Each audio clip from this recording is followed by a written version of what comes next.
안녕하세요. 사연 읽어주는 남녀입니다. 오늘도 와주셔서 감사드리며 오늘의 사연 시작하겠습니다. 안녕하세요. 저는 사랑하는 남편을 하늘로 보낸 30대 여성입니다. 아들을 낳고 2년의 짧은 결혼 생활 중 느닷없는 사고로 남편은 먼저 저 세상으로 갔어요. 함께 차를 타고 있었던 저와 아들은 천운으로 살아남았지만 그 운이 남편에게는 닿지 못했죠. 아니면 사고 순간 남편이 자기가 가지고 있던 모든 운을 저희 모자에게 주었던 것 같아요. 사고 이후 그 충격으로 저는 지금도 그때의 기억이 거의 없습니다. 지금 생각하면 살아남으려고 본능적으로 그때의 기억을 다 지워버린 것 같아요. 남편을 잃었다는 사실만으로도 너무 괴로워 몇 년 동안 살아도 사는 것 같지 않게 살았거든요. 아마 사고 당시의 기억이 온전히 남아 있었더라면 전 아마 바로 남편을 따라갔을지도 몰라요. 사고 후 외상 증후군으로 그 후 차를 탈 때마다 너무 공황 증상을 겪기도 했고 극도의 우울증으로 벼랑 끝에 선 적도 여러 번 있었죠. 그때마다 저를 사력을 다해 붙들고 있었던 건 제 아들도 아닌 제 가족이었습니다. 지수야, 점심 안 먹었어? 엄마가 다 차려놓고 갔잖아. 왜 안 먹었어? 생각 없어. 생각이 없어도 시간이 되면 그냥 음식을 먹으라고 했잖아. 너 또 실려가고 싶어서 그래? 엄마 쓰러지는 걸 보고 싶어서? 생각나면 먹을게. 나 좀 신경 쓰지 마. 생각 안 나면 영영 안 먹고? 너 어쩌려고 그래? 이제 유준이도 5살이야. 지금까지는 유준이가 어려서 괜찮았다 치자. 너 계속 유준이한테 그런 모습 보여줄 거야? 엄마 노릇 안 할 거냐고. 평소 엄마는 제가 뭘 하든 다 이해해주고 넘어가 주셨지만 열에 한 번은 그렇게 화산 폭발하듯 터질 때가 있었어요. 엄마도 보다 못해 답답한 마음에 그러셨겠지만 그럴 때마다 전 그냥 땅속으로 꺼지고 싶은 마음뿐이었습니다. 자식이고 뭐고 살고 싶지도 않고 앞으로도 살아갈 이유가 없는 사람에게 그깟 밥 한 끼가 대수겠어요. 모성애가 없다 손가락질 하실지도 모르겠지만 저는 그때 아들이 보이지도 않았습니다. 4년이 지났는데도 여전히 전 사고 시점에 살고 있었고 잘 때마다 남편을 하늘로 보내고 있었거든요. 언니, 미숫가루 타왔어. 밥 넘기는 게 싫으면 이거라도 마셔. 고마워. 유준이는 방금 장난감 가지고 놀다가 잠들었어. 아빠가 재우고 막 나오시더라. 고마워. 얼른 마셔. 내가 컵 가지고 나갈게. 여동생은 일부러 제가 미숫가루 한 잔을 마실 때까지 기다렸다가 컵이 빈 것을 보고서야 방문을 나섰습니다. 방안이 비로소 다시 고요해지면 전 모로 누워 있다가 눈을 감았어요. 차라리 영영 눈을 뜨지 않았으면 좋겠다고 생각하면서요. 지긋지긋하다, 불필요하다고 생각하면서 가족과 함께 사는 건 저도 살고 싶어서였습니다. 그 집에서 벗어나는 순간, 나를 누구도 감시하지 않는 곳으로 가는 순간, 전 언제든 삶을 놓을 준비가 되어 있었으니까요. 그러니 가족이 아니었으면 전 아마 살지 못했을 거예요. 그리고 사고 직후에 비하면 많이 좋아진 것이었어요. 그때 5일 동안 물 한 모금 마시지 않다가 병원에 실려간 적도 있었는데요. 그때 그런 생각이 들더라고요. 5일 동안 아무것도 하지 않고 죽는 것과 외출을 치고 집으로 돌아오는 길에 교통사고로 죽는 것, 그중 무엇이 더 허무한 죽음일까 하는 생각이요. 전 아무리 생각해도 남편의 교통사고가 더 허무하고 이해가 되지 않았습니다. 대체 세상은 어떻게 설계가 되어 있기에 내 남편이 그렇게 가야 했을까 싶었으니까요. 한 번씩 시부모님께서도 찾아오셨어요. 평소엔 연락만 하시다 남편 기일이 되면 저희 친정까지 찾아와 저를 보고 가셨죠. 지수야, 아버지가 너 좋아하는 복숭아 많이 사왔어. 꼭 챙겨 먹어. 알았지? 네, 감사합니다. 아휴, 왜 이렇게 말랐어? 작년보다 더 마른 것 같네. 밥은 제때 먹고 있는 거야? 눈밑 꺼진 것 좀 봐. 지수야, 4년이야. 너 이러고 있는 거 상원이가 보면 하늘에서 가슴이 얼마나 미어지겠니? 나도 산다. 자식 보낸 나도 살아. 그러니 너도 살아야지. 유준이 많이 컸더라. 그러고만 있지 말고 간 사람은 얼른 털어버리고 너도 새 인생 살아. 언제까지 그렇게 있을 거야? 사돈 마음 미어지는 건 생각도 안 해? 유준이도 사돈 처녀한테 맡겨놓고 애 엄마 노릇 다 시키고 자식 남은 순간 네 인생 아니다. 너 인생은 포기하더라도 유준이 생각해서 유준이 엄마로만이라도 살아. 왜 그래요, 당신은? 안 그래도 마음 힘든 애한테.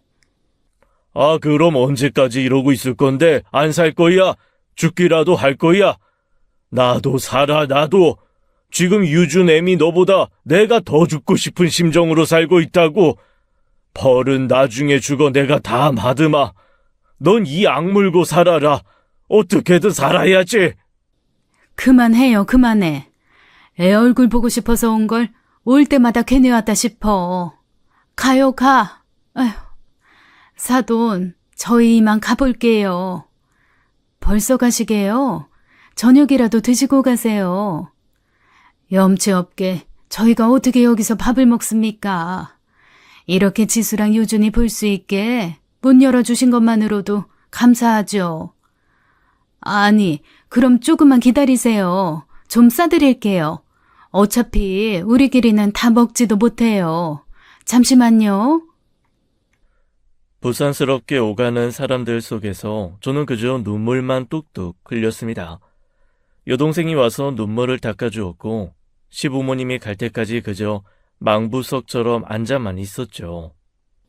사돈 어른께서는 언니 빨리 정신 차리고 일어나시길 바라는 마음에서 하신 말씀인 거 알지? 너무 속상해하지 마, 언니. 괜찮아, 지영아. 나 좀 쉴게. 유준이 좀 부탁해. 엄마. 유준아, 엄마 졸려서 먼저 잘게. 유준이도 할아버지랑 잘 자. 그때 저는 정말 이기적으로 살았습니다.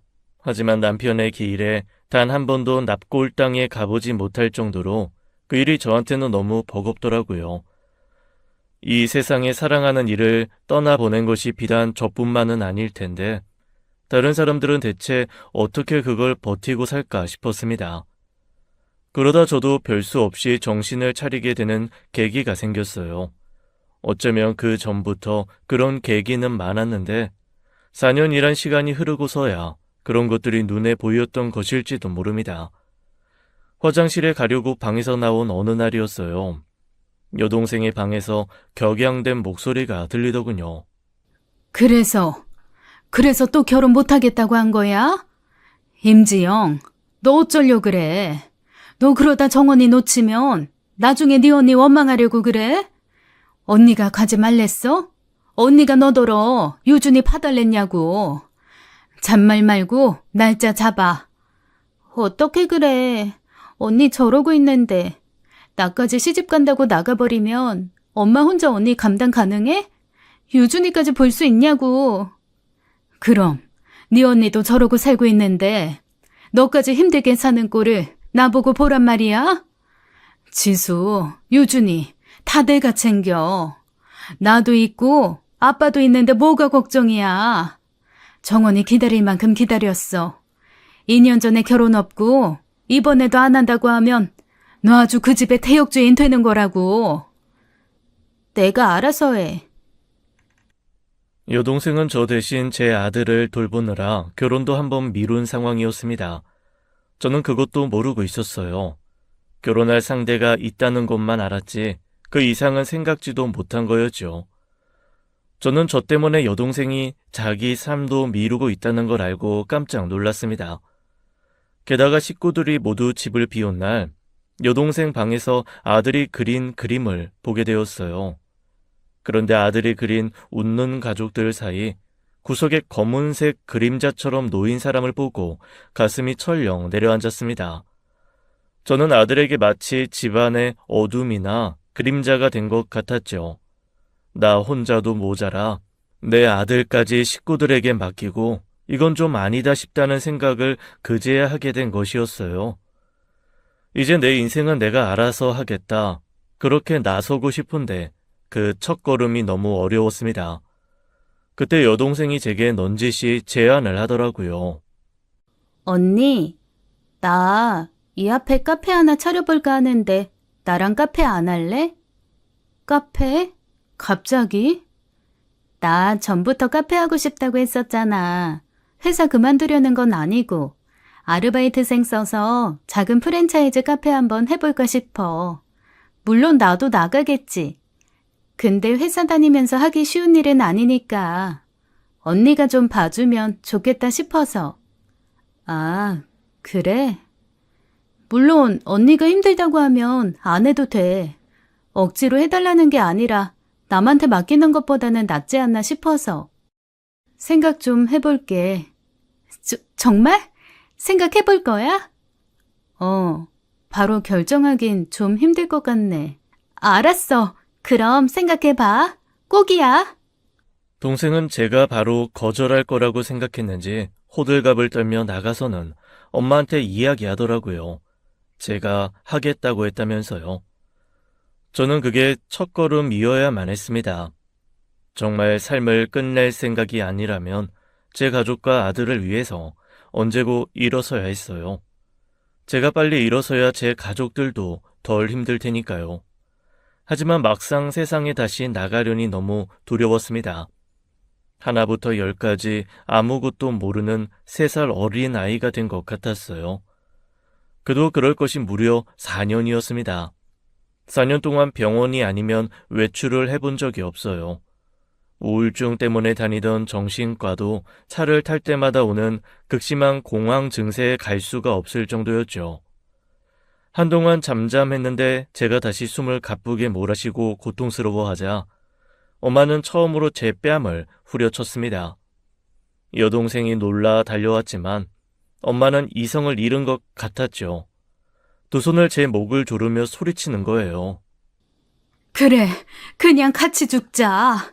그냥 나랑 같이 죽어. 나랑 같이 노서방 만나러 가. 엄마, 왜 이래? 이거 놔. 언니 놔. 그러다 진짜 죽겠어. 이럴 거면 그냥 다 같이 죽어. 이게 사는 거야? 이게 사는 거냐고. 너만 노서방 잃었어? 사도는 자식을 잃고 유준이는 아빠를 잃었어. 그러고도 살아. 어떻게든 살아가려고 하잖아. 근데 넌 왜 그래? 왜 이렇게 부모 억장을 무너지게 해? 차라리 같이 죽자. 너도 죽고 나도 죽고 그래야 이 꼴 안 보고 살지. 그렇게 힘들면 엄마가 같이 가줄게. 응? 엄마 제발. 제발 좀 진정해. 언니 정신 좀 차려봐. 언니 괜찮아? 아빠 119 좀 불러줘. 병원에 가서 진정제를 맞고 나서야 저는 정신을 차렸습니다. 의식을 되찾은 채 눈을 감고 누워 있었는데 엄마가 울면서 그러시는 거예요. 미안해 지수야. 미안해. 엄마가 미안해 내 새끼.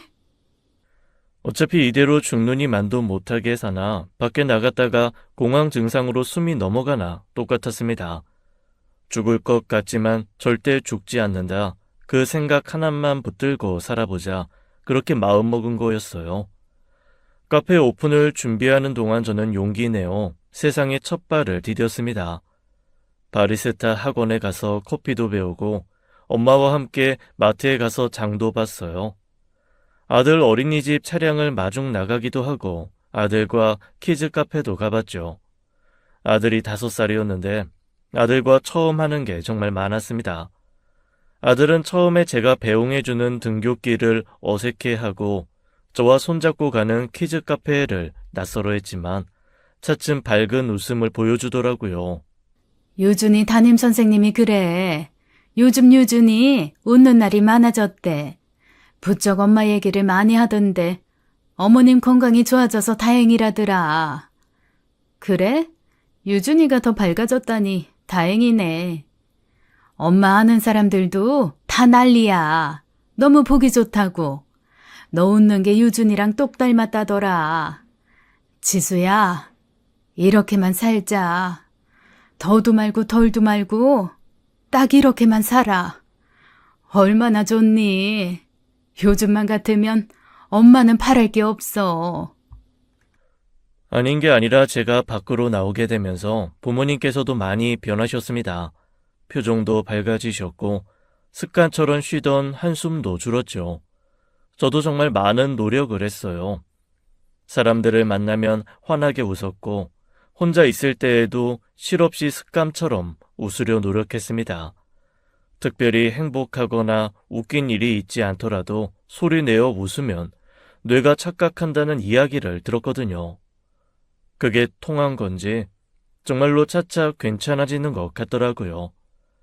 좋아진 컨디션으로 저는 동생을 도와 카페 오픈을 준비했어요. 동생이 카페 오픈과 동시에 결혼 준비까지 시작되어 정신없는 나날을 보내고 있었거든요. 이렇게 살면 되는구나. 계속 이렇게만 살아보자. 그러던 어느 날이었습니다. 아르바이트생을 퇴근시키고 혼자 카페 마감을 할 때였어요. 저기, 네? 형수? 상규야, 여긴 어떻게? 카페 입구에 어정쩡한 모습으로 서 있는 도련님을 발견한 거예요. 결혼 전부터 남편과 셋이서 자주 어울리기도 했고 결혼 후에도 정말 가깝게 지냈습니다. 사고 이후로는 한 번도 연락한 적이 없던 터라 갑작스러운 방문에 저도 깜짝 놀랐어요. 형수, 이제 괜찮아요? 뭐 그렇지. 앉아, 커피 한 잔 줄까? 밤이라 커피는 좀 그렇고. 너 좋아하던 초코 쉐이크 만들어줄게. 잠깐만 기다려. 아니요. 저 금방 가봐야 돼요. 지나가는 길에 형수 얼굴 보이길래 얼굴이나 비춘 거예요. 형수, 좋아 보이니 됐어요. 너도 잘 지냈어? 저요? 좀 안 됐네. 얼굴이 많이 안 좋은데. 저야 뭐 그렇죠. 형수, 번호 좀 알려줄래요? 번호가 바뀐 것 같던데. 응, 그래. 내가 핸드폰을 바꾸면서 번호가 바뀌었어. 아버님, 어머님도 잘 계시지? 지난번 그 사람 기일에 왔다 가셨는데 그 후로 연락을 못 드렸네. 좀 더 괜찮아지면 연락드리겠다고 전해줘. 네. 근데 형수, 어? 아니에요. 연락할게요. 시동생은 뭔가 할 말이 있는 듯 몇 번이나 주저하다가 가버렸습니다. 이상하다고 생각은 했지만 제 상태가 일반적이지 않다 보니 제 눈치를 보는구나 싶었어요. 끔찍한 비밀과 음흉한 속내를 가지고 온 줄은 꿈에도 모르고 말입니다. 그렇게 뒷정리를 끝내고 집으로 돌아온 길이었어요. 오늘 카페 별일 없었어? 오늘 매출도 잘 나오고 괜찮았어. 맞다. 왜? 상규 왔었어. 너도 상규 기억나지? 상규? 언니 설마 노상규 말하는 거야? 노상규가 카페에 왔었다고? 어떡해? 별 생각 없이 시동생이 카페에 방문했다는 사실을 입 밖으로 꺼내자마자 여동생은 하던 일을 중단하고 벌떡 일어나 제 앞으로 오더라고요. 여동생은 과민한 반응에 어쩔 줄 모르는 저는 아랑곳하지 않고 이것저것 캐물었습니다. 뭐래? 노상규가 언니한테 뭐라 그랬어? 어떻게 왔대? 그건 잘 모르겠는데 엄마가 어머님께 말씀드려서 알게 됐겠지. 근데 지영아, 왜 그래? 너 좀... 아니, 노상규 그 자식이 그때 언니한테 너무 못되게 굴었으니까. 못되게 굴어? 그 사고 때문에? 아니야, 됐어. 언니, 당분간 카페 나가지 마. 카페는 내가 알아서 할게. 어? 갑자기 왜? 그냥 나가지 마. 나 먼저 들어가서 쉴게. 여동생은 급하게 자리를 피해 들어가 버렸습니다.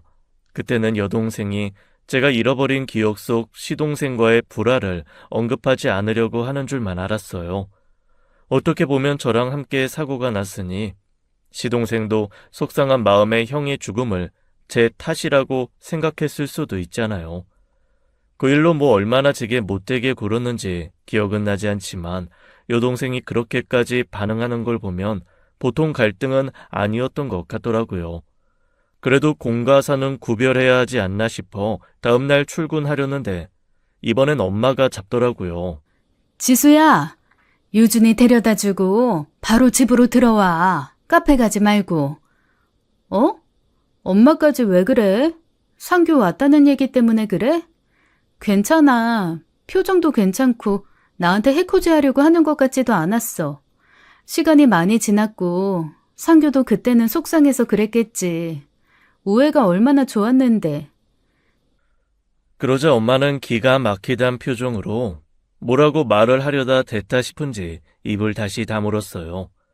그러면서 저 대신 아이 어린이집 가방을 챙기며 그랬죠. 됐으니까 일단 유준이 데려다 주고 와. 그리고 어린이집 선생님한테 한 일주일 정도 유준이 못 올 거라고 말도 좀 하고. 갑자기 왜? 다 같이 이모네 좀 갔다 오자. 간지도 좀 오래됐잖아. 이모가 너 보고 싶다고 하기도 하고. 제주도 이모 집? 갑자기? 너 좋아졌다니까 이모가 이것저것 해주고 싶은 게 많은가 봐. 일단 얼른 다녀와. 카페 가지 말고 곧장 집으로. 알았지? 엄마는 그렇게 몇 번이나 신신당부하셨어요. 전 사회에 나온 지 몇 주 되지 않은 새내기나 다름없어 마치 아이처럼 엄마 말을 들어야 했죠. 생각지도 못하게 일한 지 얼마 안 돼 제주도 휴가를 가게 된 거예요. 오랜만에 만난 이모에게 호사스러운 대접도 받고 바다를 보고 좋아하는 아들의 모습을 보면서도 어쩐지 찝찝했죠. 제주도에 간 지 3일째 되던 날 시동생에게 연락이 오더라고요. 형수, 카페에서 안 보이던데 무슨 일 있어요? 아, 잠깐 제주도 내려왔어. 이모 보러. 왜? 아니요, 시간 내서 카페에 찾아왔는데 형수가 안 보이길래요. 언제 와요? 다음 주쯤.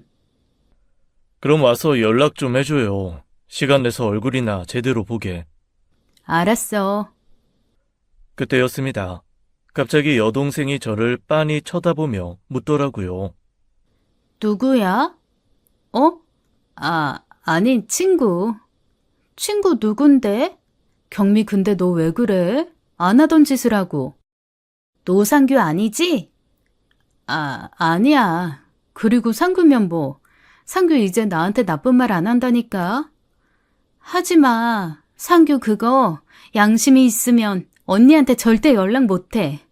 언니 나중에 알면. 됐다. 아무튼 하지 마. 어? 제발. 여동생 눈치가 보여 애둘러 거짓말을 한 건데 여동생이 그렇게까지 나오니 연락을 안 하는 게 맞다는 생각이 들었어요. 물론 제가 먼저 연락한 적은 없었습니다. 그런데 그 뒤로도 몇 번이나 가벼운 안부 문자가 왔었어요.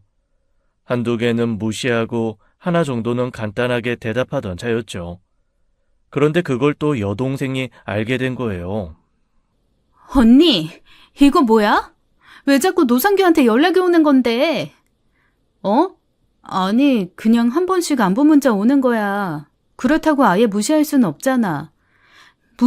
무시하라고. 내가 이렇게까지 얘기하는데 왜 말귀를 못 알아먹어?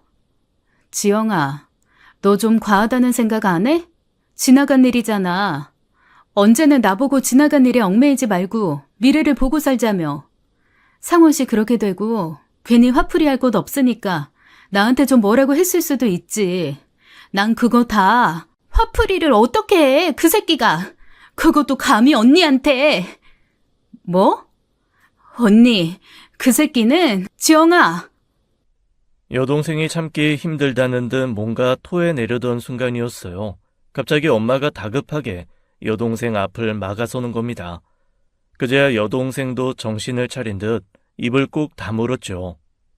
뭐야? 뭔데 말을 하다 마라. 무슨 말인데? 해봐. 내가 지금 이러는 거 이해할 수 있게 이야기해보라고. 그만해라. 지수 너도 얼른 들어가. 엄마 잠깐만. 얘 자꾸 전부터 너무하잖아. 임지영, 그래도 너 사돈이야. 아무리 그래도 그렇지 그 새끼라니. 너 정말 진짜 그 새끼 편들지 마. 내가 말했지. 연락하지 말라고. 그 새끼가 어떤 새끼인데. 형부가 어쩌다 그렇게 됐는데. 지영아, 그만해. 그만해, 제발. 그게 무슨 말이야? 상원 씨가 왜? 상규가 뭘 어쨌는데? 그 새끼가 사고 낸 거잖아. 그 새끼가 몰던 차가 운전석 박아서 그렇게 된 거잖아. 참 신기한 일이지요. 그 전까지만 해도 백지처럼 아무것도 생각이 나지 않았는데 그 순간 드문드문 지난 날이 떠오르는 거예요. 사고 장면이 아예 머릿속에서 지워졌었는데 느닷없이 돌진한 차에 남편이 순식간에 눈앞에서 사라지던 그 장면이 떠오르는 겁니다. 저는 그 자리에서 쓰러졌어요. 정신을 차렸을 땐 아무도 없는 빈 방이었죠. 눈을 뜨자마자 저는 여전히 제자리 걸음 중이었다는 걸 느꼈습니다. 방에서 나오는 순간 앞서 나아가고 있다고 생각했는데 저는 다시 구렁텅이로 빠져든 기분이었어요. 지수야, 정신이 좀 들어? 엄마, 그래, 괜찮아. 지영이가 많이 미안해하더라. 다시는 꺼내지 않기로 한 얘기인데 자기도 많이 답답했던 모양이지. 대체 어떻게 된 거야? 나 아직 기억이 잘 안 나. 우리가 타고 있던 차를 상규가 받았다는 거야? 기억하지 마. 기억하지 않아도 돼. 떠올려봤자 괴로운 기억을 뭐하러 떠올려. 잊자. 다 잊어버리고 살자, 지수야. 말해줘. 이미 알아버렸는데 어떻게 잊고 살아. 이렇게 된 거 제대로 알아야겠어. 괜찮아졌다고 생각했는데 돌아서면 다시 제자리인 거 못 견디겠어. 난 평지를 마음껏 달리고 있다고 생각했는데 정신 차려보면 모래늪에 빠져서 허우적거리는 것 같아. 내가 놓치고 있는 게 뭔지, 내가 필사적으로 잊으려고 했던 그 기억이 뭔지 알고 싶어. 엄마는 간곡한 제 부탁에 한숨을 푹푹 내쉬다가 결국 어렵게 입술을 떼셨습니다. 그리고 엄마 입에서 나온 그 사고의 진실에 저는 차갑게 얼어붙고 말았죠. 무슨 사정인진 나도 전부는 몰라. 네가 말해줘야 아는 것들이라. 그 사고 있기 며칠 전부터 노서방 표정이 영 안 좋았었어. 무슨 일이냐고 물었더니 네가 시동생 일이라고만 했지. 그때 나는 그저 시댁에 일이 좀 있구나 정도로만 생각했고 그건 아마 너도 마찬가지였을 거다. 노서방이랑 갈등이 있다는데도 너 우리 집에 와서 네 시동생 좋아한다는 보리굴비는 꼭 챙겨갔거든. 그런데 그러고 나서 며칠 후에 사고가 난 거야. 너네가 유준이 데리고 나갔다가 늦은 밤 돌아오는 길이었는데 느닷없이 차가 돌진해 노서방을 덮친 거지. 너랑 유준인 그나마 뒷좌석에 있어서 천운이었어. 운전석은 차가 형체도 없이. 아휴, 지수야. 그때 네가 그랬어. 병원에서만 정신만 차리면 노상규 악에 받쳐 울부짖었다. 눈만 뜨면 노상규 이름만 불러대고 괴로워하다가 정신 차리길 여러 번이더니 어느 날은 눈을 딱 떴는데 조용한 거야. 사고에 대한 기억이 사라져버린 거지. 그래서 수사가 지지부진해지긴 했지만 우리는 차라리 다행이다 싶었어. 그때 너는 차마 눈 뜨고 못 보겠다 싶은 상태였으니까. 가족들은 제가 기억을 다시 떠올리는 게 두려웠다고 했습니다. 기억이 없는 채로도 남편이 세상을 떠났다는 사실만으로도 반송장처럼 살았는데 사고의 진실을 떠올리는 순간 저마저도 영영 놓칠 것만 같은 두려움이 있었대요. 그래서 그 후로 철저하게 남편의 죽음에 관한 이야기도 하지 않았답니다. 시동생은 당시 면허 취소에 해당하는 음주운전으로 3년을 복역하고 나온 것이었어요. 처음 여동생에게 그 사실을 듣고서는 그 자리에서 기절할 정도로 충격이었는데 이상하게 머리가 맑아지더군요. 안개 속을 걷다 안개가 맑게 거친 초원을 걷는 기분이처럼요. 그러니까 애써 상대하지 마라. 지영이가 그렇게 나오는 데는 다 이유가 있었던 거야. 양심이 있으면 네 앞에 얼굴 못 내밀지. 내밀더라도 바로 무릎 꿇고 용서를 빌어야지. 간 보는 것도 아니고 슬쩍슬쩍 찾아오고 연락해서 안부를 물어? 호랑이가 물어가도 시원찮을 놈. 으휴. 엄마도 다시는 연락을 주고받거나 상대를 하지 말라고 했습니다. 여동생은 다시 찾아올까 두렵다며 여전히 카페 출근도 못하게 했어요. 그런데 제가 하겠다고 했죠. 노상규 그 자식 또 나타날 거야. 언니, 그 자식 그냥 무시할 수 있어? 없잖아. 진짜 설마 언니 앞에 나타날 줄은 꿈에도 몰랐어. 일하고 싶으면 다른 일 알아보자. 내가 지인한테 부탁해서 다른 카페라도. 지영아, 나 괜찮아. 상규 문제는 내가 알아서 할게. 알아서 뭘 어쩔 건데. 그냥 상대하지 말라니까? 그렇다고 내내 숨어만 살아? 내가 왜 숨어야 하는데? 네 형부 그렇게 만든 사람이면 더더욱 그러면 안 되지. 내가 다른 데서 일하면 안 찾아온대? 만나더라도 더 이상 찾아오지 말아라. 양심 없냐? 너 때문에 내 남편 죽었으니 원망 사기 싫으면 머리카락도 보이지 말아라. 그렇게 말할 거야. 그때부터였던 것 같아요. 내가 더는 이렇게 살면 안 되겠구나, 뭐라도 해야겠구나 싶었던 것이요. 기억을 찾고 싶었습니다. 엄마 이야기를 들으면서 자꾸 마음에 걸리던 부분이 있었거든요. 남편과 시동생이 갈등이 있었다는 부분이요. 여동생의 우려에도 다시 카페를 나가기 시작했고, 아니나 다를까 며칠 후 시동생은 다시 모습을 드러냈습니다. 형수, 다시 나왔네요. 혹시나 하고 지나가는 길에 봤는데. 그래. 형수, 왜 그래요? 말 안 해도 이유는 알 것 같은데. 아니야? 형수, 설마 기억이... 왜? 기억 잃고 내 남편 죽인 시동생도 못 알아보고 웃어주니까 좋았어? 형수!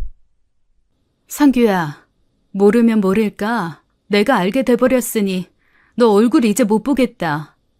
그러니까 찾아오지 마. 불편하고 불쾌해. 저는 시동생에게 확실히 제 의사를 밝혔습니다. 그러자 시동생이 갑자기 무릎을 꿇고 앉는 거예요. 카페 내에 고객들이 있었고 아르바이트생도 당황해 제 눈치를 살폈죠. 그런데 시동생은 아랑곳하지 않고 바닥에 납작 엎드려 그러는 겁니다. 잘못했어요. 잘못했습니다. 두고두고 후회했어요. 내가 왜 그랬을까? 술이 웬수다. 아무리 그래도 그렇지 어떻게 형을... 어쩌다가 하필 그 차가 형이 탄 차였을까? 하늘을 원망하고 또 원망했어요, 형수. 일어나. 남의 영업장에서 불편하게 하지 말고. 용서해달란 말은 안 합니다. 어떻게 용서할 수 있겠어요. 하지만 제발 나타나지 말라, 그런 말씀은 하지 마세요. 죽을 때까지 사죄하는 마음으로 살겠습니다. 형수랑 유준이 위해서 뭐든 할게요. 제발 제게 기회를 주세요, 형수. 시동생은 그날 동생의 카페 바닥에 엎드려 서럽게 울었습니다. 고객들은 뭐라 말도 못하고 숨죽여 눈치를 살피며 지켜보고만 있었죠. 죽도록 미웠습니다. 저 인간만 아니었으면 남편이 저 세상에 가는 일은 없었을 텐데, 세상에 다른 사람도 아니고 술에 취한 동생 차에 저 세상에 가다니 얼마나 원통할까 억장이 무너졌지요. 결국 매장에 엎드려 서럽게 울기만 하는 시동생을 두고 저는 나와버렸어요. 보고 싶지 않았지만 후회와 참회로 가득한 그 눈물을 이해하게 될까봐, 저도 모르게 시동생을 용서하게 될까봐 걱정이 되기도 했거든요. 그런데 그 뒤로 시동생은 시도 때도 없이 얼굴을 보이더라고요. 어떻게 알았는지 아들 어린이집까지 나타나 하원시키는 저희 모자 앞에 나타나기도 했습니다. 유준아, 너 유준이야? 정말 많이 컸구나. 상규야, 내가 몇 번을 말해야 알겠어? 나타나지 마. 너 이런다고 해서 달라지는 거 없고 너 용서할 생각도 없어. 그냥 유준이가 보고 싶어서 그래서 왔어요. 얼굴만 좀 보고 싶어서. 형 많이 닮았네요. 네가 정말 뉘우치고 살고 싶으면 그 입에 형은 올리지 말아야지. 유준이만 좀 보면 안 돼요? 나도 좀 살아야죠. 나도 숨통 좀 트이고 살 수 있게 기회 좀 줘요. 유준이한테라도 갚고 살게. 나도 미칠 것 같단 말이에요. 그때였습니다. 아이 하원 시간에 맞춰 나온 엄마가 그 광경을 보고 만 거예요. 엄마는 멀리서 시동생을 알아보고 믿기지 않는다는 듯 황당한 얼굴로 다가왔죠. 자네 사돈총각 아니야? 어머, 세상에. 여기가 어디라고 나타나? 여기가 어디라고? 사돈 어르신. 당장 안 꺼져? 당장 꺼져. 당장! 다신 우리 애 앞에 나타나지 마. 우리 손주 앞에 나타날 생각 꿈에도 꾸지 마. 엄마는 귀신 쫓듯 시동생을 쫓아버리고 별 수 없이 시동생은 사라졌습니다. 그런데 저는 후련하지가 않더라고요. 이상하게 자꾸만 뭔가 놓치고 있다는 생각이 들었거든요. 내가 놓치게 있는 게 뭘까?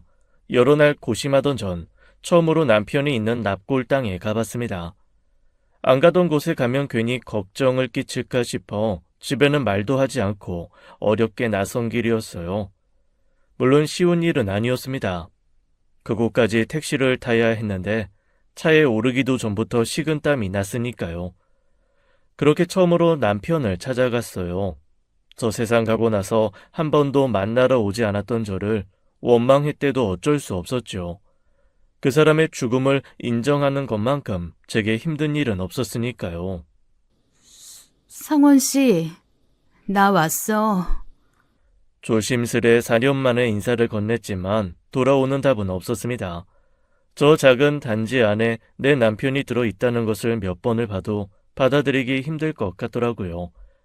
그런데 그때 남편 봉화남 속에 든 남편의 사진을 보는 순간 전 어떤 기억 하나가 떠올랐어요.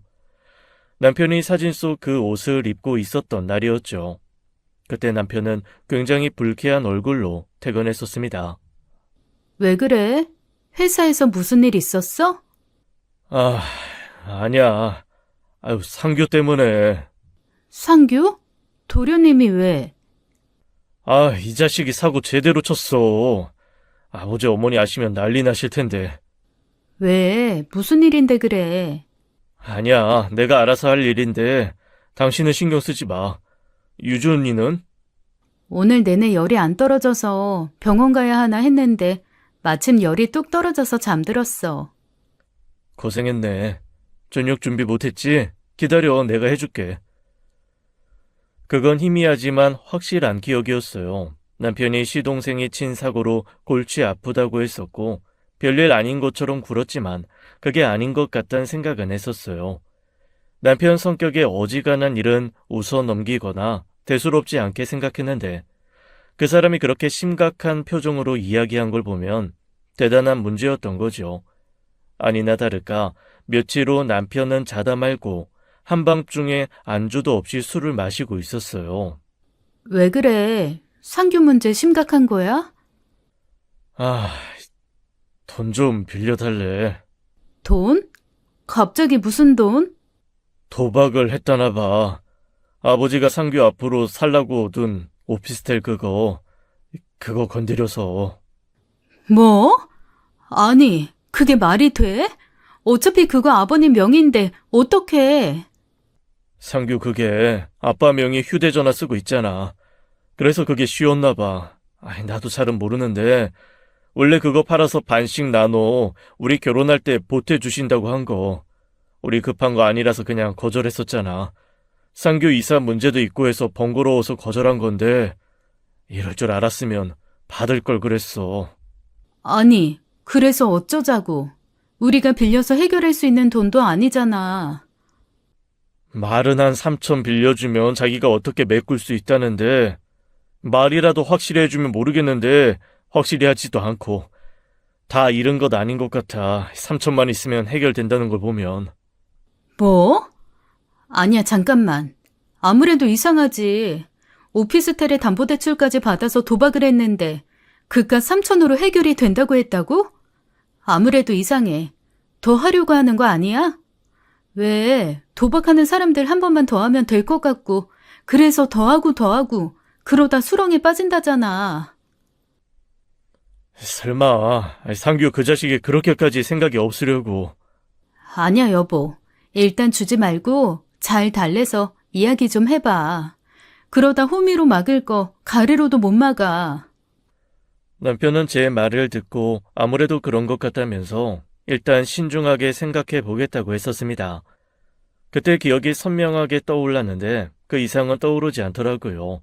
그 뒤로 어떻게 됐더라. 그래서 남편이 돈을 해줬던가 안간 힘을 다해 떠올리려 애를 쓰던 중이었죠. 갑자기 전화 벨소리가 울려서 보니 시동생인 거예요. 순간 심장이 쉬지 않고 쿵쾅댔고 사진 속 남편과 눈이 마주친 순간 또 하나의 기억이 떠오르기 시작했습니다. 그건 저에게 온 전화였어요. 형수가 돈 빌려주지 말라고 했어요? 상규야, 무슨 일인지 제대로 털어놓아야 형도 나도 널 돕지. 무턱대고 계획도 없이 3천만 원만 달라고 하면 우리가 뭘 믿고 그 큰 돈을 줘? 진짜 급하다고요. 3천만 원만 주면 다 해결될 일인데 왜 형수가 끼어들어요? 형수 돈이에요? 나 형한테 빌려달라고 한 거라고요. 너 왜 그래? 왜 안 하던 짓을 하고 그래? 도박이 무섭다더니 정말 무섭네. 어떻게 사람이 그렇게 변해? 너 말투 그거 뭐야? 그만둬. 너 지금 그 3천만 원으로 또 도박하려고 하는 거 아니야? 씨발, 3천만 원만 있으면 바로 원금 찾을 수 있는데 형수 때문에 못 찾으면 책임질 거예요? 그게 어떻게 내 탓이니? 너가 처음부터 그런 짓을 하지만 않았어도 됐을 일인데. 너 형한테 쓸데없는 소리 하지 마. 그럴 돈 있으면 차라리 불우이웃이나 돕지. 너 도박하라고 줄 돈 없으니까. 이 미친년이 진짜! 얼마나 악에 받쳐 소리를 지르던지 그 소리가 휴대전화 밖으로 다 나왔었어요. 놀란 남편이 전화를 빼앗아 들었고 한참 실랑이를 벌이며 남편도 엄청 화를 냈죠. 그런데 남편이 붙들고 있던 전화기 너머에서 죽여버리겠다. 내가 형수 죽여버리기 전에 돈 내놔라는 말을 하더라고요.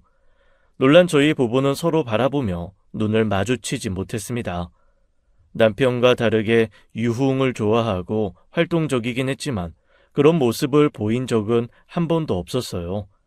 친구들과 싸우는 등 어렸을 때부터 자잘한 사건 사고를 치긴 했어도 심성 자체가 나쁜 애도 아니었고요. 남편보다 기껏 3살 어린 시동생이었지만 제 남동생이라고 생각하고 잘 챙겼었습니다. 그러니 얼마나 놀랐겠어요. 심장이 쉬지 않고 뛰었고 솔직히 두렵기도 했죠. 남편이 불같이 화를 내며 다시는 전화하지 말라고 엄포를 놓고 끊었어요. 그렇게 다음 날 모처럼 시흥에 사는 친구네 부부의 집들이에 들렀다가 늦은 밤 돌아오는 길이었습니다. 저는 카시트에 눕혀놓은 아들 때문에 남편 뒷좌석에 타고 있었죠. 그러다 집 근처 사거리에 이르렀을 때였어요. 무심코 돌린 시선이 닿은 곳에 시동생 차량이 있다는 걸 눈치챘죠. 당시 시동생 차량이 붉은 계열이라 눈에 확 띄는 색이었거든요. 상규인가? 멀기도 멀고 어두워서 번호판이 바로 보이진 않았지만 어쩐지 시동생일 수도 있겠다는 생각이 들었습니다. 상규? 상규가 이 시간에 여길 왜 오겠어? 남편은 제 말을 들으면서 바뀐 신호에 따라 출발하기 시작했습니다. 그런데 그때 측면 갓길에 세워져 있던 그 차량이 천천히 저희 쪽으로 움직이는 게 보였어요. 하는 순간 운전석에 앉아있던 시동생을 보았고 그때 시동생의 표정이 떠올랐죠. 바로 전날 죽여버리겠다고 했던 그 목소리와 함께요. 그때 남편이 차량을 멈추지 않고 앞으로 나갔더라면 저와 제 아들이 저 세상으로 갔을 겁니다. 측면으로 차량이 돌진해 온다는 걸 안 순간 남편이 그 자리에서 차량을 멈춰버렸어요. 아무래도 남편 계산으론 앞으로 더 나아가봤자 차량 뒤편을 져서 저와 아들이 위험해질 거라 판단했던 겁니다. 순간의 판단이 미래를 결정한다고 하잖아요. 그 자리에서 멈춰버리는 바람에 시동생의 차량이 남편이 앉아있던 운전석으로 정확하게 때려 박혔던 겁니다. 그 사고 순간이 거짓말처럼 떠오르더라고요. 그러니까 그건 결코 우연에 의한 사고 같은 게 아니었던 거예요. 우발적인 것도 아니었고요. 시동생의 계획된 범죄였던 겁니다. 하나, 시동생이 술에 취해 관가했던 게 있다면 본인 역시 죽을 수도 있었다는 거였던 거예요. 나중에야 알게 되었는데 그 사건으로 시동생도 6주간 병원 신세를 져야 했답니다. 머리를 옆 유리에 크게 박아 그 자리에서 사망한 남편에 비하면 갈비뼈 골절과 뇌출혈은 아무것도 아니었지만요. 그때 재판도 여러 날이 소요되었고 남편이 사망하는 바람에 꼼짝없이 실형을 산 것이었죠. 음주운전 치사상죄로요. 하지만 그건 정말로 실수에 의한 사고일 경우에 해당하는 제목이잖아요. 모든 기억이 되살아나 머리가 어지러질 무렵 전화 벨소리가 끊기고 문자 메시지가 도착했습니다. 형수, 이번 아버지 생일날 유준이 데리고 와요. 오랜만에 다 같이 식사라도 해요. 중으로 온몸에 피가 끓는 기분이 들었습니다. 차라리 아무것도 모른 채 잊고 사는 게 나을 거란 생각이 들 정도로요. 그래서 본능적으로 잊고 살았던 겁니다. 사지를 다 찢어 죽여도 시원찮았으니까요. 음주운전 사망사고로 3년이요. 어림도 없었습니다. 찢어 죽일 수 없다면 평생 감옥에서 썩어야 하는 인간이 벌써 사회에 나와 돌아다니고 있었어요.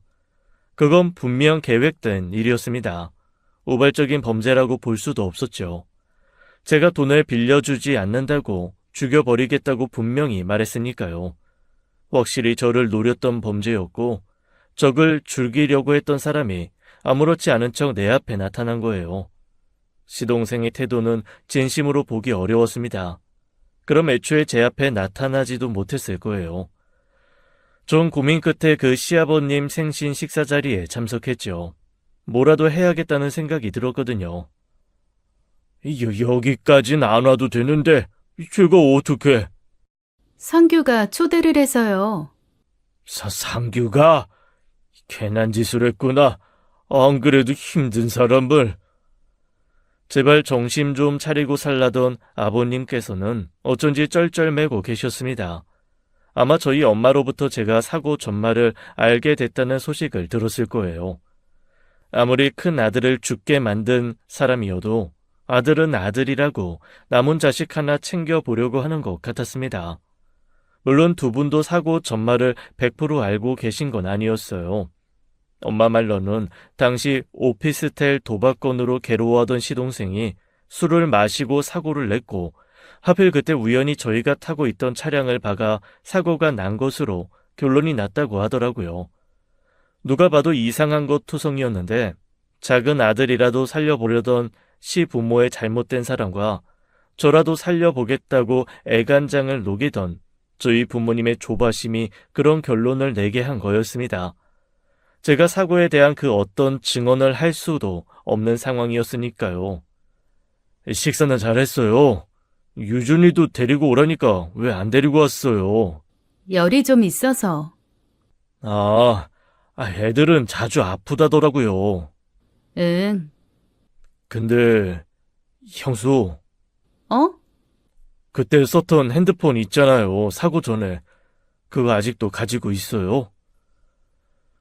순간 전 그 핸드폰이 아주 중요한 사건의 키 역할을 할 거란 확신이 들었습니다.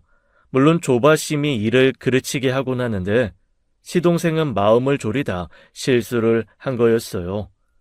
제가 전혀 생각하지 못한 것을 떠올리게 했거든요.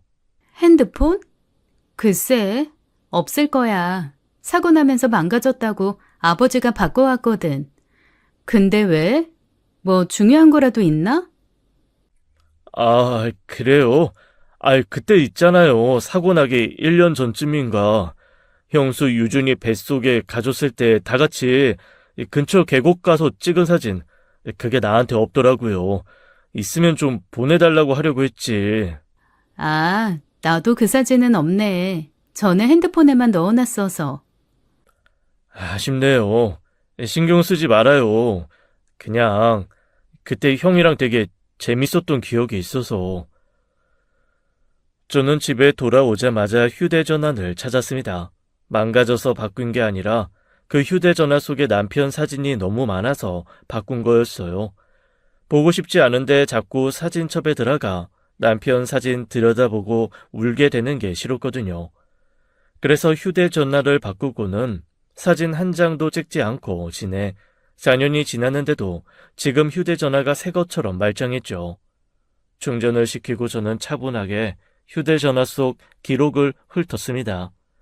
그리고 제 예상대로 그때 시동생과 했던 통화 녹음이 그대로 남아있었죠. 이씨 미친년이 진짜? 야, 네가 뭔데?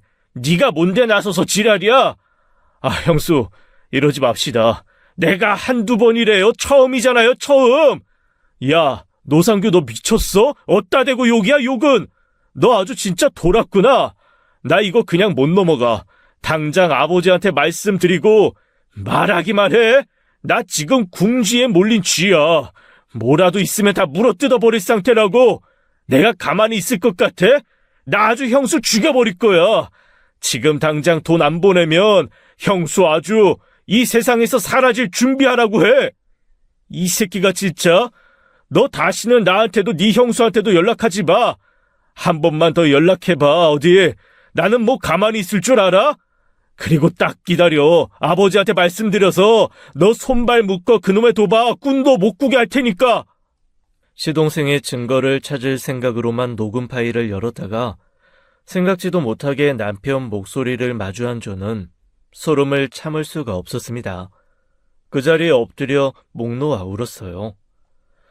진짜 저를 죽이려고 달려드는 자기 동생을 봤을 그 마지막 순간에 남편은 무슨 생각을 했을까요? 무슨 생각으로 차를 세우고 그 고통을 감내했을까요? 불쌍해 미칠 것만 같았습니다.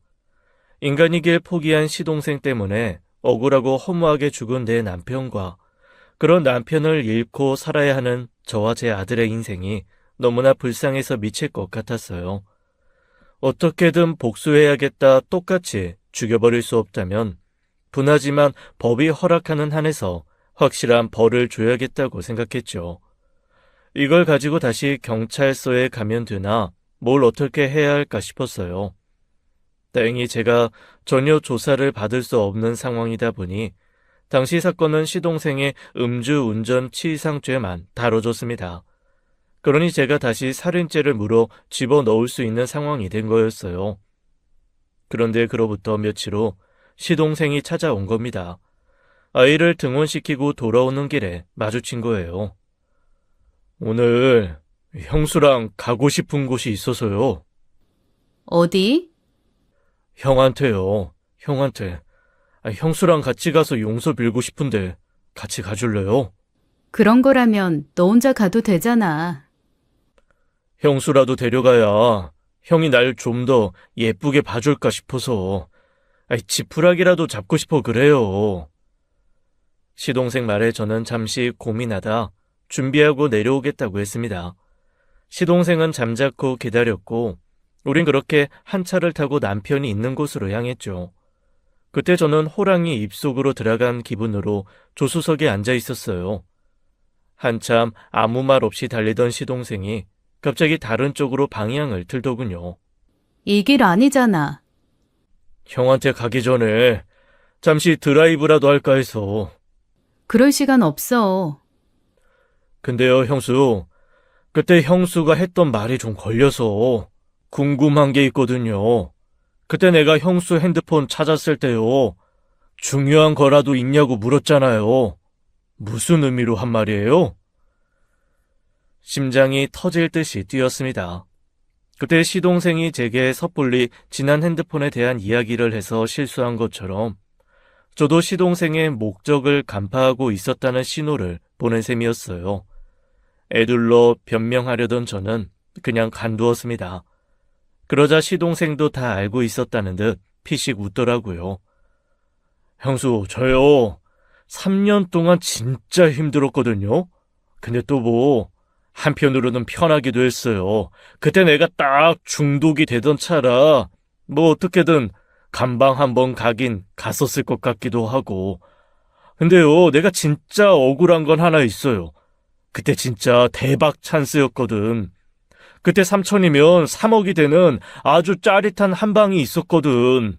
그때 우리 아버지 오피스텔이 4억 5천짜리였으니까 적어도 내가 3억까지 메꿀 수 있었던 거예요. 말이 3억이지. 그 3억에 1억만 빼서 또 다시 굴렸으면 10억. 왜냐하면 딱 10배 정도가 보장됐거든. 그러니까 형수, 지금 형수가 무슨 짓을 했는지 이제 좀 알겠어요? 말도 안 되는 소리 하지 마. 그게 그렇게 쉬웠으면 4억 5천을 날렸겠어? 역시 형수는 생각이 짧아. 그때도 그랬거든. 아주 사람 안 달라게. 도박이 원래 그래요. 잃을 땐 잃고 딸 땐 따고 그 기가 막힌 타이밍을 아는 사람이 돈을 버는 거거든. 나는 그 타이밍을 알았고 그때 만약 내 손에 3천만 원이 들어왔다면 아버지 오피스텔도 찾고 형도 지금 우리 유준이 무럭무럭 자라는 거 잘 보고 있었을 거고 난 10억으로 잘 빠진 여자랑 애 낳고 오순도순 살고 있겠지. 방금 네 입으로 그랬어. 그러다 깜빵 한번 가도 갔을 거라고. 네 망상 속에나 있을 미래를 망쳤다고 내 탓하려는 거야? 아니, 넌 그 정신머리로는 분명히 한 번은 사고 쳤을 거야. 네 형이 너무 운이 없었던 거지. 너 같은 애 때문에. 그러게요. 망상이든 진짜 미래든 중요한 건 다 끝나버렸다 이거예요. 근데 지금 형수 눈빛이 예사롭지 않거든. 난 진짜 억울해 미칠 것 같지만 꾹꾹 눌러 참고 잘 살아보려고 하는데 형수, 지금 허튼 생각하는 것 같다는 확신이 들었거든요. 지은 죄가 있으면 제대로 벌 받아야지. 말했잖아요. 벌 받았다고. 3년 동안 요양 잘하고 나온 사람을 또 요양 보낼 셈이에요? 내가 판단할 일 아니야. 법이 판단하지. 내가 보내고 싶어도 법이 허락해주지 않으면 힘들겠지. 노상규, 너야말로 허튼 생각하지 마. 내가 네 얕은 수 하나 못 읽고 이 차에 올라탔을 것 같아? 뭐? 그제야 시동생은 뭔가 이상하다는 걸 눈치챘습니다. 저는 출발하기 전 집으로 가서 여동생에게 이 사실을 모두 밝혔어요. 혹시 모를 일을 대비해 여동생에게 제 위치 추적이 가능한 어플을 깔아두었고 여동생이 시간차를 두고 따라서 남편 납골당으로 향하고 있었죠. 그리고 행여 중간에 다른 길로 접어들면 그땐 신고하라고 해두었고요. 그때 제 휴대전화로 전화가 울렸습니다. 여동생이었어요. 씨발 받기만 해? 받든 안 받든 결과는 똑같아. 괜히 힘 빼지 말자. 받기만 해? 시동생은 차를 거칠게 몰며 속도를 냈어요. 그때 뒤에서 경찰차가 따라붙었고 차를 멈추라고 쉬지 않고 경고하고 있었죠. 겉으론 태연한 척했지만 솔직히 그때 죽을지도 모른다는 생각을 했습니다. 이미 벼랑 끝에 선 시동생이 무슨 짓을 할지 아무것도 예측할 수 없었으니까요. 그런데 그때 문득 남편이 떠오르더라고요. 이판사판 설득이 안 된다면 하고 싶은 말이나 다 하고 가자. 그런 마음이었어요. 그때 상원 씨는 무슨 기분이었을까? 뭐? 내가 너 도박에 빠진 것 같다고 했을 때 그래도 상원 씨는 너 믿었거든. 너가 나한테 욕짓거리하고 전화를 끊었을 때도 아버님께 말씀드리지 않고 도박 중독 치료 센터부터 찾아보던 사람이었어. 그런데 그런 동생이 차를 몰고 달려드는 걸 봤던 그 마지막 순간에 상원 씨는 무슨 기분이 들었을까? 닥쳐! 어렸을 때부터 둘도 없는 형제처럼 자라 나 유준이 그리고 세 번째가 동생이라고 했던 사람인데 닥치라고! 부모는 내가 지킬 수 없는 사람이지만 동생은 어렸을 때부터 내가 지켜야 할 1호였다고. 아이 씨발 그만하라고! 시동생은 결국 차를 멈춰 세웠습니다. 그리고 핸들에 머리를 쉴 새 없이 박으며 소리를 질렀어요. 악마의 탈을 썼어도 사람인데 시동생이라고 과연 고통에서 자유로웠을까요? 제가 남편의 마지막 순간을 잊기 위해 몸부림친 것처럼 시동생도 마찬가지였을 겁니다. 시동생이 고통스럽게 울부짖던 사이 경찰과 여동생이 차례로 따라붙었고 저는 무사히 빠져나올 수 있었어요. 시부모님께도 이 모든 사실을 솔직하게 밝혀야 했습니다. 결국 시동생은 징역 15년이라는 무거운 형벌을 짊어지고 다시 들어갔죠. 뿌린 대로 거둔다는 말처럼 살아가는데 가장 필요한 말이 또 있을까요? 인과응보가 제대로 실현되지 않으면 저 같은 사람과 제 아들 같은 아이들은 제대로 살 수가 없을 겁니다. 희망도 무엇도 없는 세상에서는 삶의 의욕도 목적도 찾을 수 없을 테니까요. 신기하게도 법적 공방이 완전히 끝난 지금 저는 불면증도 사라졌고 공황 증세도 많이 호전되었어요. 약을 먹지 않아도 우울감을 덜 느끼게 되었고 외출할 때에도 크게 어려움이 없습니다. 마주하지 않고 잊어버리려 했던 시간이 저를 더 힘들게 한 게 아닌가 싶어요. 누군가 복수는 또 다른 복수를 불러온다고 했지만 비로소 복수가 끝나고 나서야 저는 부모님의 딸로서, 여동생에게 언니로서, 그리고 아들에게는 엄마로서 설 수 있게 되었어요. 4년을 주저한 만큼 앞으로 나아가기 위해서 더 많은 준비가 필요하지만 이제는 비로소 앞으로 나아가 보려고요. 저를 보호하기 위해 마지막 순간에 최선을 다한 남편을 위해서라도 꼭 그럴 거예요. 지금까지 사연 읽어주는 남녀였습니다. 끝까지 함께 해주신 여러분 감사드리며 저희는 다음 사연으로 돌아올게요. 감사합니다.